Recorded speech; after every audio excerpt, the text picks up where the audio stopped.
we offer even our short time of study of your word. Padalangin po namin ang inyong banal na spirito ang sumama sa amin upang maranasan namin muli ang inyong pagkilos at ang pagtuturo sa amin. Thank you so much, and guide my tongue as I preach your word, and give us that heart and mind to truly listen to you. Be thou exalted, in the Lord Jesus' name we pray. Amen. Ang pag-aaralan po natin ay matatagpuan sa Matthew chapter 22. We're continuing our series on the Gospel of Matthew. At ang bahaging ito ng Matthew 22 from verses 23 to 33 is about the resurrection. Patungkol sa pagkabuhay na muli. Simulan po natin basahin from verses 23 to 33. Where it says, "The same day came to him the Sadducees, which say that there is no resurrection, and asked him, saying, Master, Moses said, if a man die, having no children, his brother shall marry his wife, and raise up seed unto his brother. Now there were with us 7 brethren, and the first, when he had married a wife, deceased, and having no issue, left his wife unto his brother. Likewise the second also, and the third unto the 7th. And last of all, the woman died also. Therefore in the resurrection, whose wife shall she be of the 7? For they all had her. Jesus answered and said unto her, Ye do err, not knowing the Scriptures, nor the power of God. For in the resurrection they neither marry nor are given in marriage, but are as the angels of God in heaven. But as touching the resurrection of the dead, have ye not read that which was spoken unto you by God, saying, I am the God of Abraham, and the God of Isaac, and the God of Jacob? God is not the God of the dead, but of the living. And when the multitude heard this, they were astonished at his doctrine." Kunin po natin doon sa verse number 32, ang pamagat ng ating message. God is a God of the living. Ang Diyos ng mga buhay. At sa section na ito, we'll be dealing with 4 parts. First of all, the scenario they presented. Second is Jesus' rebuke on their ignorance. Thirdly, the state of those in heaven. And fourthly, our topic, God being the God of the living. Now, kung tatanungin ko kayo, bakit ba nagtatanong ang mga tao? Why do people ask questions? Of course, iba-ibang dahilan. May mga nagtatanong sapagkat gusto nilang matuto. So sincerely, hindi nila alam, gusto pa nilang matuto. And that's good. Huwag kayo mahiyang magtanong if you want to know more. Secondly, may mga nagtatanong kasi meron na silang idea and they want to confirm. Tama ba yung idea ko o may mali? Diba? So in one sense, that's also good. Pangatlo, may mga nagtatanong kasi this is also a good technique para makapag-isip ang mga tao. Hindi ba? That was my question at the introduction after our prayer. Bakit nagtatanong ang mga tao? So, immediately, ang natural response ng tao, mag-isip, nga no, bakit nga ba? So, gusto mong pag-isipin yung kausap mo. Sometimes, this is also a technique na ginagamit ng mga tao kapag hindi sila agad makapag-isip o gusto nila ng longer time. Di ba? Halimbawa, may nagtanong sa iyo about a certain topic. Bakit nangyayari yan? Wala ka agad maisip. Yung iba ginagawa, binabalik yung tanong sa nagtanong. Ikaw, ano sa palagay mo? That's one technique, to buy time and to be able to think. Sabi ko nga sa mga students ko, you can do that, but don't always do that. Bakit? Tinanong ka nga They expect an answer. Alam nga namang, tinanong mo, tatanungin mo rin. Diba? Once in a while, it's okay. Pero may panglima at naisip ko ito, may mga nagtatanong sapagkat feeling nila sila yung magaling. at tinetesting nila yung kausap nila. At kung hindi makasagot, feeling nila bagsak ka. They want to put other people to shame. And that's the case of the Sadducees sa talata natin. Hindi naman sila andon para magtanong sa Panginoon para matuto. Hindi naman sila andon para tingnan kung yung nasa isip nila tama.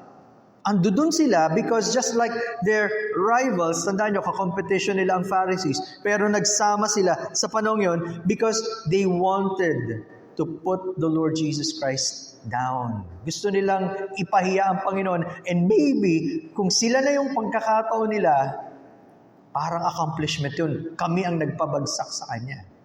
So they had evil intention. Now sabi sa passage natin, marami daw nangyari sa araw na iyon. Okay? It was a long day and many things happened. Remember, bago ang passage na tinalakay na binasa natin, nauna nang nagtanong yung mga Pharisees. At natatandaan nyo, probably 2 or 3 weeks ago, yung pinag-aralan natin about the Pharisees. Ano yung tanong nila?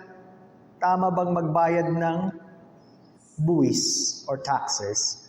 Gusto na naman nila maipit ang Panginoon. Pag sinabi niyang tama, lagot siya sa mga Hudyo kasi pinapanigan niya ang mga Romans. Pag sinabi naman niyang hindi, lagot siya sa mga Romans dahil sila yung authority. Ang sagot ng Panginoon, give unto Caesar the things that are Caesar's and to God the things that are God.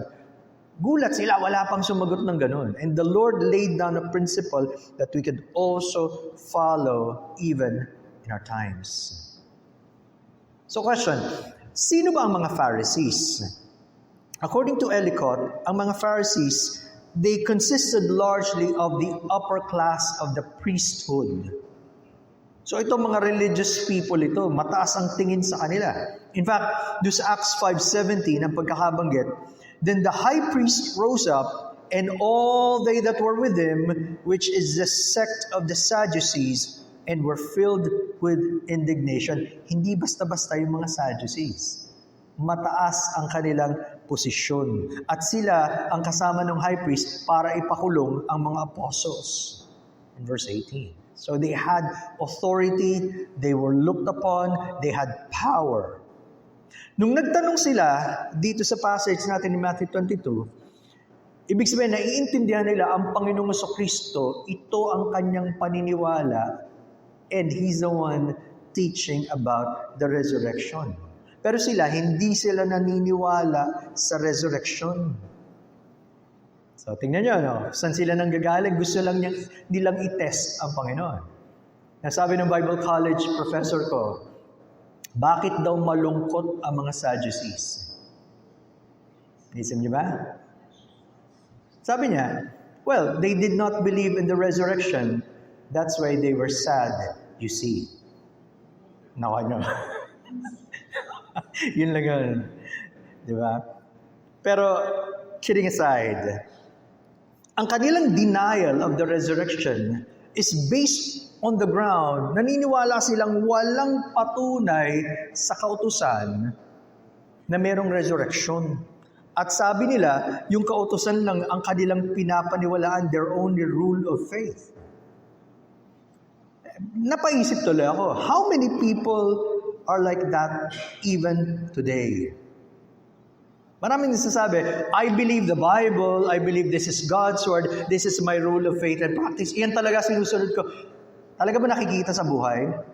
Sa decision? Pag may nabasa tayo at alam nating nangungusap ang Diyos, do we actually apply that immediately? Or nagre-reason pa tayo sa Diyos? Gaano katotoo? Just like them.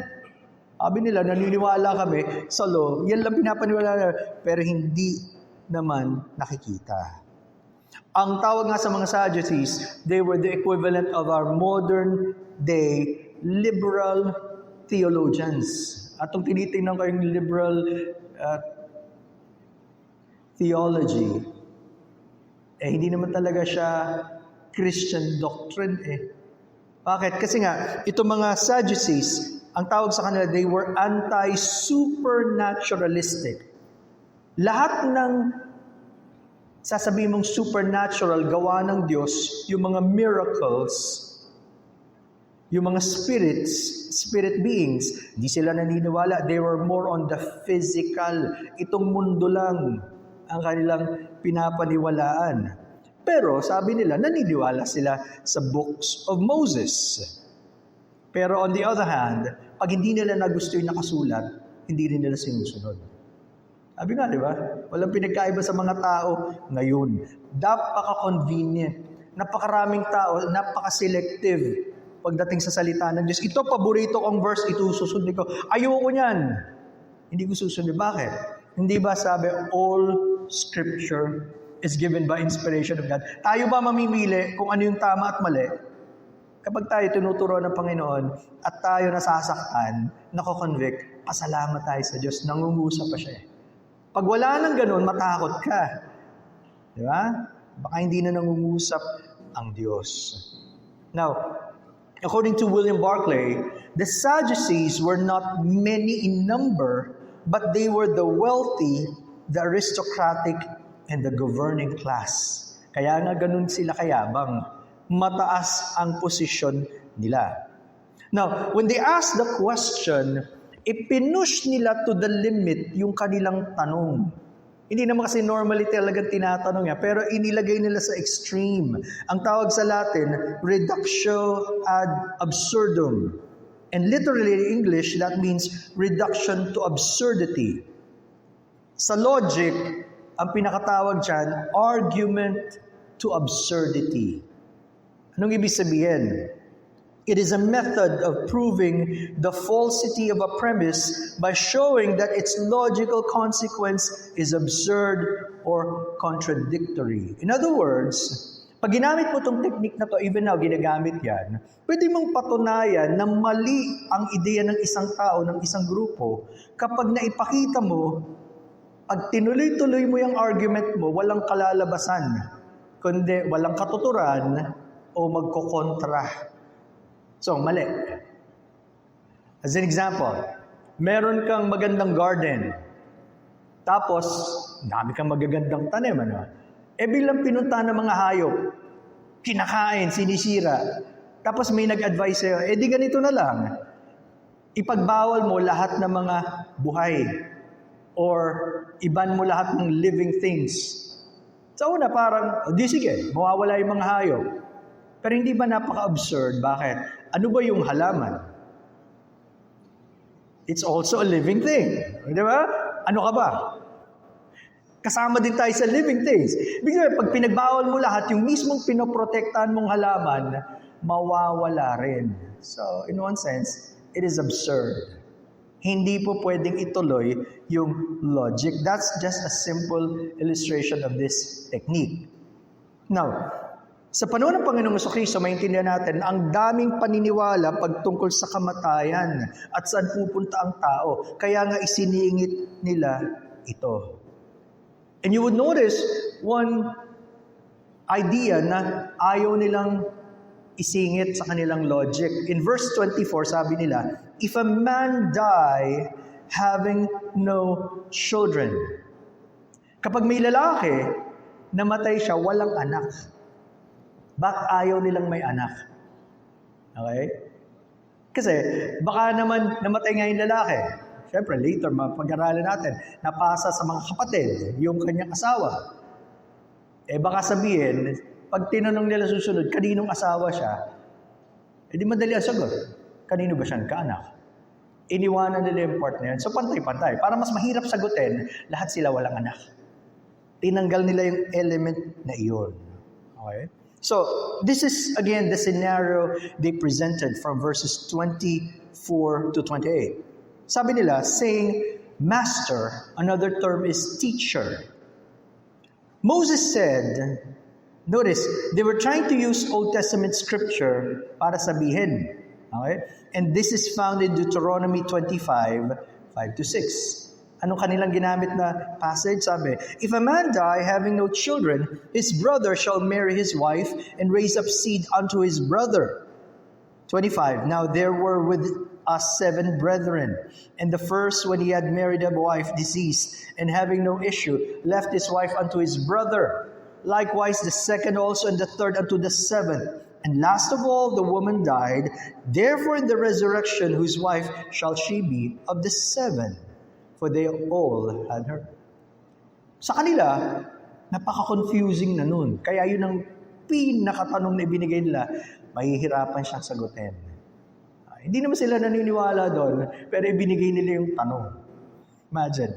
Okay?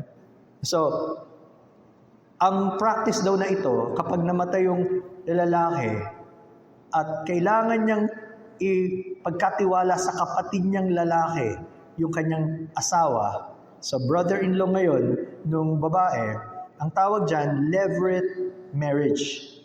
From the Latin lavir, meaning brother-in-law. At yun ang concept na kanilang tinutukoy. Now, imagine, gaano katagal na nilang iniisip yan o gaano katagal na nilang ikinukwento yan.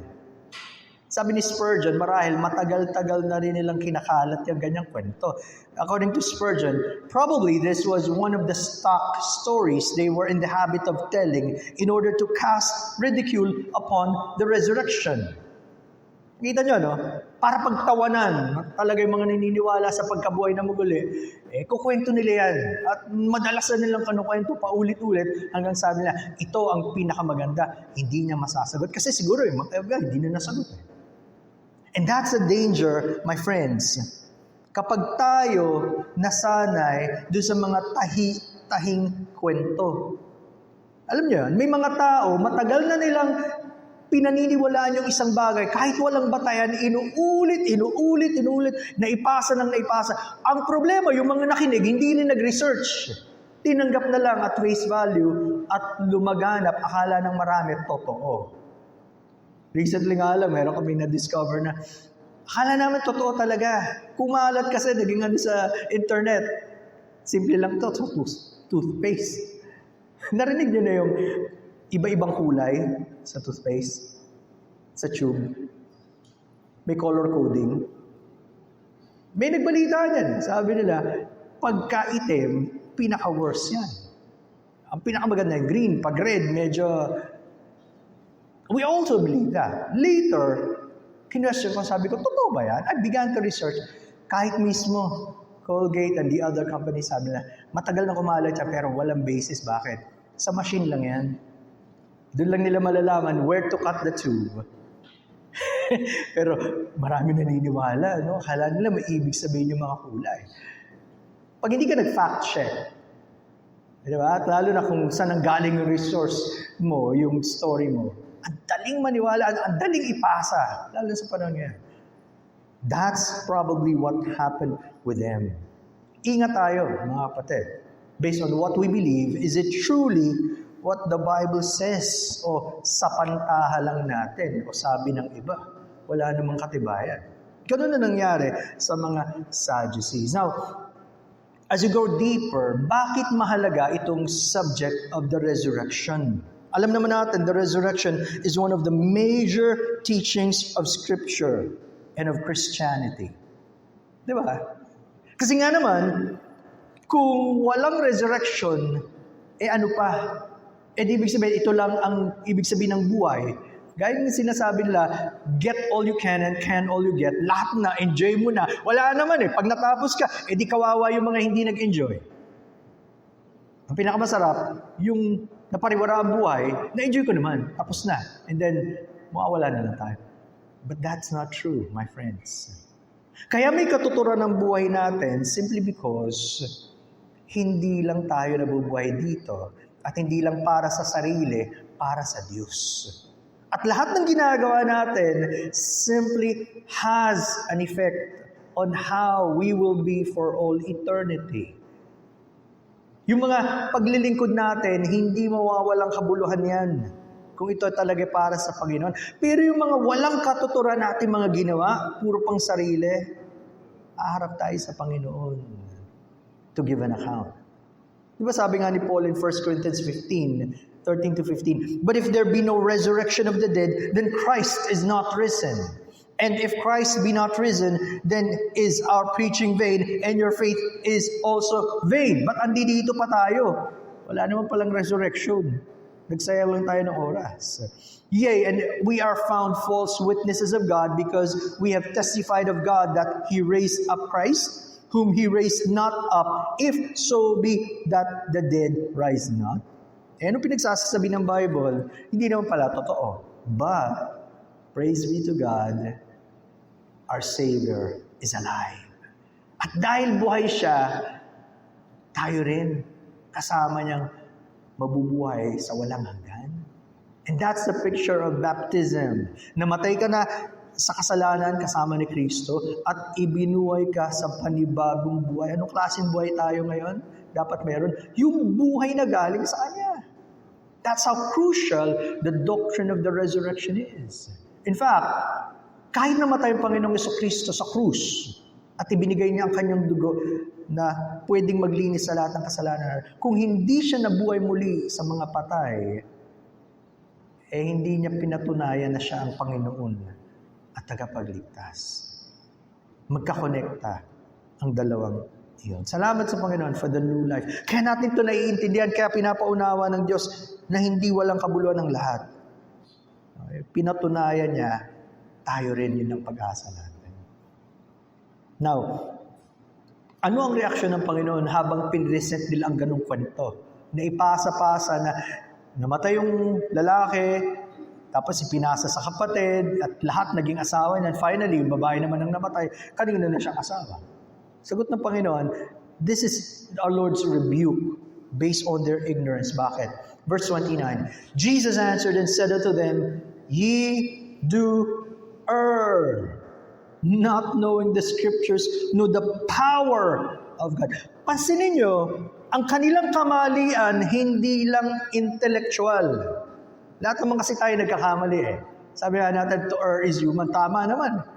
Wala naman perfect talaga eh. Natural. Hindi intellectual eh. Ang kanilang pagkakamali, spiritual. Mas malalim yun. Bakit? They did not know the Scriptures. Although they pretended to be teachers of the law. Tagapagturo nga sila eh. At alam nyo, as I was looking at this, hindi lang pala sila expert of the law, kagaya ng Pharisees. They were the interpreters of the law. Kaya pag may nagtanong sa ordinaryong tao, hindi alam ano ibig sabihin, sa kanila pumupunta. Kaya hindi ba ang daming nadagdag? For example, doon sa Ten Commandments, napakaraming lumabas na kautusan na wala naman talaga because of their own interpretation. Sila ang tinitingala. Pero sabi ng Panginoon, you err because you do not know the Scriptures. At naisip ko to, what a dangerous thing for us as Christians to claim we are the followers of Christ, but we do not know who this Christ is and we do not know His Word. Lalong-lalo na kung tagapagturo ka ng salita ng Diyos. How many people will be misled kapag hindi mo tinuro yung tamang salita ng Diyos? Mas malaki ang responsibilidad ng tagapagturo. Pero huwag niyong gagamiting dahilan para hindi na kayo mag-share sa iba. Di ba, iba natatakot eh. Kasi wala akong masyadong alam. Hindi. You only need to share what you know. May ginawa ba ang Diyos? You can be a witness still. Parang ganito lang yan. Mag-uusap nga kami about prayer. Bakit may mga Christians takot manalangin? Have you ever prayed your entire life? Of course, sabi nga nila, ako naman silent lang ako mag-pray. Ako mag-isa. Oh, nananalangin ka pala. Why not pray with someone? And then you'll begin to learn to practice praying. The only way to learn to pray is to pray. Kung kayo yung tipo ng tao, ayaw manalangin in front of others, palagi na lang kayong ganun. But if you learn kahit maikli, it doesn't have to be long, pero coming from your heart, trusting God, God will use you. He will teach you.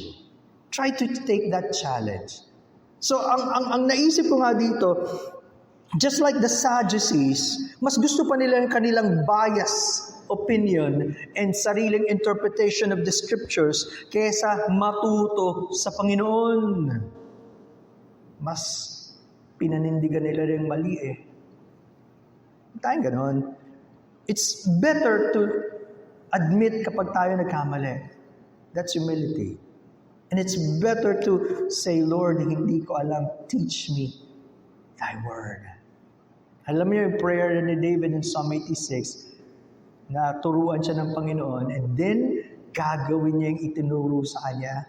That's a very good prayer. Kasi ba't naman tayo tuturuan ng Panginoon, hindi mo naman pala gagawin. Diba? That should be our desire, to learn more about God and to follow His word. And we need more teachers of God's word who would be willing to share the truth to others. Ang dami-dami na nga mga false teachers. Yung ba namang nakakaalam ng katotohanan, ayaw pang sabihin sa iba? Tayo na yung mga kapatid. Let's learn from the Lord and let's have that faith. Gagamitin tayo ng Panginoon to tell to someone. Kahit isang tao lang yan, tell it to someone who needs it. Pero mas nakakatakot dito, hindi nga nila alam ang scriptures, although nagpapanggap sila. They were the experts. Sabi doon, they also did not know the power of God. Ang unang dating sa akin noon, hindi nila ganun kakilala ang Diyos enough to experience the mighty power of God. At delikado yun. May alam ka, intellectually, hindi mo naranasan ng Diyos ang pagbabago ng Diyos, ang kapangyarihan ng Diyos. Kaya hindi mo alam kung gaano siya totoong makapangyarihan. Nasasabi mo lang makapangyarihan ng Diyos, pero personally, you don't know. At dahil doon, hindi nila alam na kaya ng Diyos na magbangon mula sa mga patay. Na-underestimate nila ang Diyos. So, hindi nila totoong kilala ang Diyos in the truest sense of the word. Pero ang daming passages that show totoo ang pagkabuhay na maguli sa kapangyarihan ng Diyos. Example, Romans 8:11. If you'll just go with me there. Romans 8:11. Sinasabi ni Apostle Paul, but if the spirit of him that raised up Jesus from the dead dwell in you, he that raised up Christ from the dead shall also quicken your mortal bodies by his Spirit that dwelleth in you. Nakita nyo? It was the Holy Spirit who raised up our Lord Jesus Christ. At yung kapangyarihan niyang yun din ang nagbibigay sa atin ng panibagong buhay at magbabangon sa atin. Sa buhay. Imagine the unlimited power of God. Imposibleng walang mangyari sa isang totoong Kristiyano kung nasa kanya ang makapangyarihang Espiritu ng Diyos.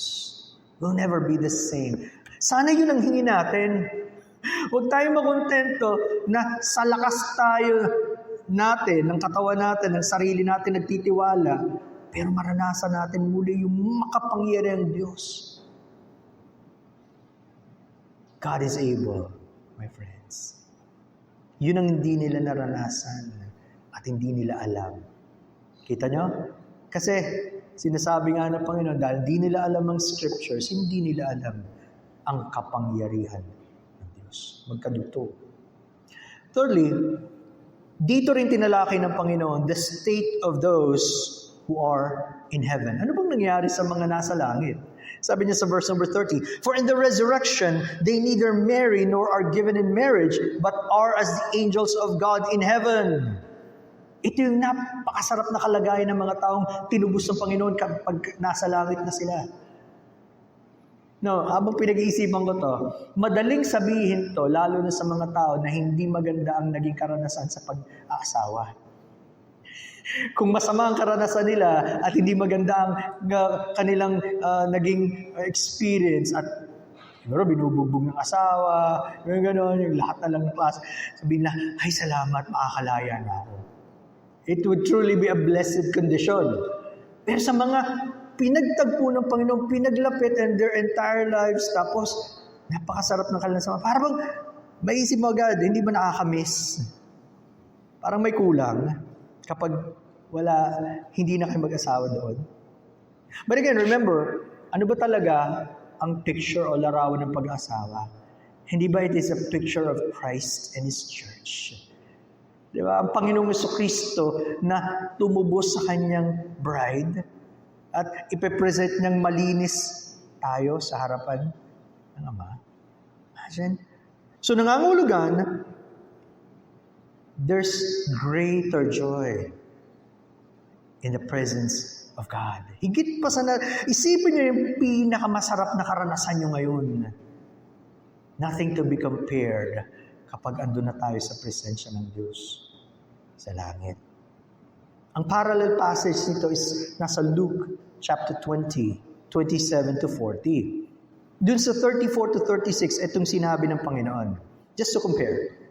Sabi doon, and Jesus answered and said unto them, the children of this world marry and are given in marriage, but they which shall be accounted worthy to obtain that world and the resurrection from the dead, neither marry nor are given in marriage, neither can they die anymore. For they are equal unto the angels and are the children of God, being the children of the resurrection. Ang gandang term. The children of the resurrection. Ibig sabihin, ang buhay, pagkatapos sa buhay na ito, yung pagkabuhay na muli, ibang-iba sa buhay natin dito. Okay? Kumbaga, higit pa sa kaya nating isipin o asahan. Pero makikilala pa ba natin yung ating mga loved ones? Somehow, the Bible gives a hint. Di ba doon sa parable of I don't know if it's a parable. Sinasabi lang about si Lazarus and the rich man sa Luke 16, 27 to 28. Alam nung mayaman na may mga kapatid siyang naiwan Gusto nga niyang sabihan ni Lazarus, mabuhay muli sa patay. Pero sabi ni Moses, kung di sila naniwala dito, salita ng Diyos, di na rin sila maniniwala kahit may mabuhay sa mga patay. So there's that sense of that. Pero ang mahalaga, hindi na mamamatay sa langit. At diba, bagamat the purpose of marriage is to enjoy each other, yung love and intimacy, just like Christ and His church. Pero another purpose of marriage is to propagate. Para may susunod na lahi. Hindi mo na kailangan yan sa langit. Kaya pala hindi na nag-asawa at hindi na dumadami, nagkakaanak. Another truth makikita natin, hindi naniniwala ang mga Sadducees pero totoong may angels. At dahil doon, itinulad ang mga anak ng Diyos sa mga angels. In the sense na napakaganda ng kalagayan, yung glorified state ng mga totoong tinubos ng Panginoon. Can only, sana na-excite tayo sa panahong once for all, mawawala na yung kasalanan. Yung forever we will be with our Lord. Napakagandang kalagayan. Now, tingnan yung sasabihin ng Panginoon verse 31. But as touching the resurrection of the dead, have you not read that which was spoken unto you by God? Ibig sabihin, sinabi na ng Diyos in the Old Testament. And of course, in the Gospel of Mark and Luke, may addition dun at the bush. So it's referring sa Exodus 3:6. Natatandaan niyo yung burning bush incident. Nakita ni Moses, may apoy yung halaman pero hindi natutupok. Na-interest siya, ano ba yan? Nagsalita ang Diyos. At ang sabi ng Diyos, Exodus 3:6, moreover he said, I am the God of thy father, the God of Abraham, the God of Isaac, and the God of Jacob. And Moses hid his face, for he was afraid to look upon God, the holiness of God. Ginamit nila ang talatang ito. Sinabi ng Panginoon ang talatang ito. Nung sinabi niyang touching the resurrection of the dead, this is a proof. Yun ang sinasabi niya, of this doctrine of the resurrection. At nung sinabi niyang, hindi niyo ba nabasa yung sinabi ng Diyos? Aral na aral sila Sila yung experts of the law. Tagapagturo, interpreters. Hindi niyo ba nabasa? It seemed like it. Dahil kung nabasa nila, hindi sila mananatili sa maling paniniwala nila. Huwag tayong manatili sa mga maling paniniwala because the truth will set us free. Just need to learn from God and to ask from Him and then embrace natin yung truth of Scriptures. Yun ang mahalaga. Hindi sila seryoso sa totoong pagkilala sa Diyos at sa mga salita ng Diyos. How many people are like that? Ano ulit ang binanggit? Kaya nung sinabing nagpakilala ang Diyos as the God of I am, notice the holy name of God. I am. Ginamit ng Panginoon sa Kristo yan. Diba? Sabi niya, I am the God of Abraham, the God of Isaac, and the God of Jacob. Anong implication ng statement? God is not the God of the dead, but of the living. Ibig sabihin, una, hindi lang ang Diyos. He is the living God. Hindi lang siya imagination. Because if He is God of the living, He must be the living God. And then of course, siya ang Diyos ng mga buhay. Sabi ni Spurgeon, the living God is the God of living men. And Abraham, Isaac, and Jacob are still alive and identified as the same persons who lived on earth. Nagpapatuloy sila in a glorified state with God. Hindi lang sila memory, diba? Hindi lang sila nababasa, totoong buhay sila. At yun ang kalagayan ng lahat ng kasama ng Diyos. Kaya nga daw pag pinagsama mo yung pangalan ng Diyos at yung kanyang relationship, I am the God of Abraham, there's the personal relationship. Hindi naman niya sinabing I was the God of Abraham. Di tapos na yun. I am the God of Abraham, Isaac. Ngayon din, if He is your God, then He is our God now, yesterday, today, and forever. Siya pa rin yun, hindi nagbabago. Wala nang masigit pa sa Diyos natin. At kung yung relasyon yung permanent, ibig sabihin, we will be alive with Him forever. Hindi tayo mawawala, just like sinasabi ng annihilation, basta wala ka na lang mararamdaman, wala ka na. We will be with this living God forever and ever. Alam niyo yung tinuro ng Panginoon ito? It was a liberating thought, lalo na sa panahon nila. Anong reaksyon ng mga tao? Sabi sa 33, and when the multitude heard this, they were astonished at His doctrine. Sa tagal na nilang naririnig yung maling katuruan ng mga Sadducees, walang resurrection, walang spiritual things, walang angels, walang spirits, puro dito lang. Wow! Na-amaze sila. Para silang biglang napalaya dun sa ganung pagkaalipin. Wow, and they were amazed. Ibang usapan na kung sumampalataya sila sa Panginoon. But they were astonished. Gaano karaming tao sa panahon natin ang kailangan mapalaya sa maling kaisipan, sa maling pagkakilala sa Diyos. And what does God want us to do? He wants us to proclaim the gospel because it is the power of God unto salvation to everyone who believes, to the Jew first and also to the Greek. Wala nang ibang paraan eh. Hindi makukuha sa kwento, hindi makukuha sa ating mga magagandang buhay. It is only through the gospel of the Lord Jesus Christ. Yun lang. Kapangyarihan ng Diyos. Why not share that? And if this living God is our God, yung God ni Abraham, Isaac, and Jacob is also our God, and diba, we should be excited to know more about this God, to grow in the grace and knowledge of the Lord Jesus Christ and His Word, and to follow Him and to live for Him. Dapat ganun ang mga Christians. To end, sabi sa Romans 14, if you'll go with me there, Romans 14, our last passage, 8 and 9. Romans 14, 8 and 9. Whether we live unto the Lord.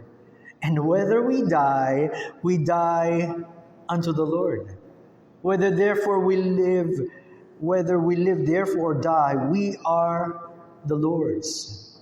For to this end Christ both died and rose and revived, that he might be the Lord both of the dead and of the living.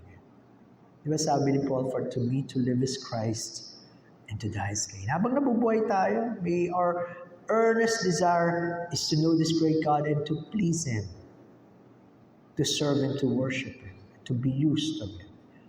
At pag dumating pa nung kukunin niya tayo, what a glorious time that will be.